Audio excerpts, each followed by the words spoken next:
इस प्रश्न में हमें बोला गया है कि यदि ए तथा बी के वर्तमान उम्र का अनुपात 5:7 हो तथा इनके आयु का योग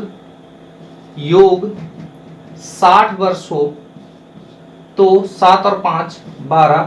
अब जिसका भी आपसे पूछा हो 12 25 60 हो गया। अगर आपसे ए का बी का पूछा हो तो 7 के बराबर निकालेंगे।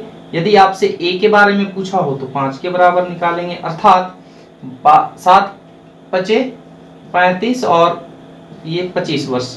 तो ए की उम्र हो गई हमारा 25 वर्ष और बी की उम्र हो गई 35 वर्ष। नेक्स्ट, इस प्रश्न में राम और श्याम की वर्तमान आयु का अनुपात दिया हुआ है 4:5। तो राम और श्याम की वर्तमान उम्र का अनुपात है 4:5। 4 वर्ष के बाद 4 वर्ष बाद इनके आयु का योग 80 वर्ष हो जाता है। 4 वर्षों के बाद 80 वर्ष हो जाता है और ये दिया है हमारा वर्तमान में। तो हम लोग क्या करेंगे कि चूंकि इसका 4 साल पीछे जाएंगे और इसका भी 4 साल पीछे, ये 4 वर्ष बाद बोला है और ये वर्तमान में है, तो 4 8 साल हम लोग घटा देंगे तो कितना घटेगा, 82 है, माइनस का 8 करेंगे हमारा 72 आ रहा है। तो बस 72 लिखना है यहाँ, 5 और 4, चूंकि ये 5 है और ये 4 है। वर्तमान आयु का योग 9 8 72, 8 चौके 32 वर्ष हो गया राम की आयु और 8 25 40 वर्ष हो गया श्याम की आयु। इस प्रश्न में बोला गया है कि एक मां की आयु और बेटी की आयु, इन दोनों की आयु की जो योग है, वर्तमान आयु का योग, इस तरह से आप लिख सकते हैं, वर्तमान में आयु का योग ये दिया है हमारा 32 वर्ष, ठीक है। और 7 वर्ष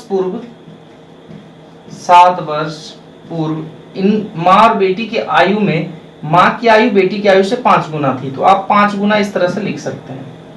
और इस तरह से बेटी की आयु से ये 5 गुना थी, तो इस तरह से आप लिखिए 7 वर्ष पूर्व। तो 7 वर्ष पूर्व बोल दिया गया है, इसलिए चूंकि ये तो वर्तमान में है तो हम लोग 7 वर्ष पहले जाएंगे। माँ और बेटी दोनों को हम लोग 7 वर्ष पहले लेके जाते हैं, तो 7 वर्ष, यहाँ से भी 7 वर्ष पीछे जाएंगे और यहाँ से भी 7 वर्ष पीछे चले जाएंगे।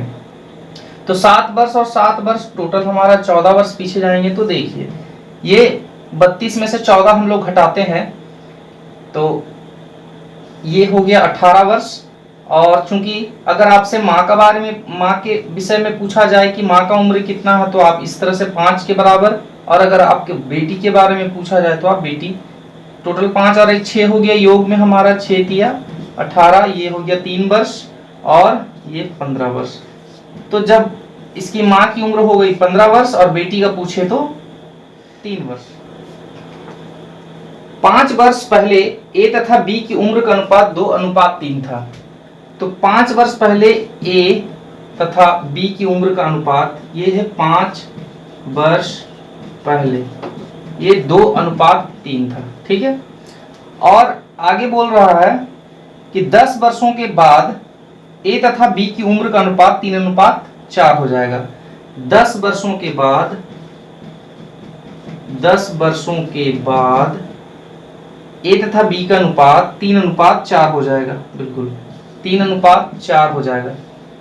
तो ए की वर्तमान उम्र क्या है, हमें ए की वर्तमान उम्र यहां निकलेगा, हमारा ये वर्तमान है, तो हम इसे किस प्रकार से निकालेंगे। सबसे पहले क्या करना है हमें, ये देखिए ये 5 वर्ष पहले दिया हुआ है, फिर ये वर्तमान में आएंगे 5 वर्ष और फिर आगे जाएंगे, तो टोटल हमारा हो गया 10 और 5 15 वर्ष, ठीक है।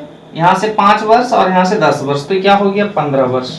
अब हम इसका डिफरेंस लेंगे, इनटू में 1 और ये 4 दूना 8, 3 दूनी 6, यहाँ से भी 2 निकल गया हमारा, ये 3 तिया 9, 4 दूना 8, सॉरी यहाँ 1 निकलेगा, ठीक है। अब हम पीछे का अगर निकालते हैं तो ये 2 के बराबर आप निकाल लीजिए, 2 के बराबर 15 दूनी 30 वर्ष, चूंकि वर्तमान में पूछा है इसलिए प्लस हम लोग 5 करेंगे और आंसर हो गया 35 वर्ष।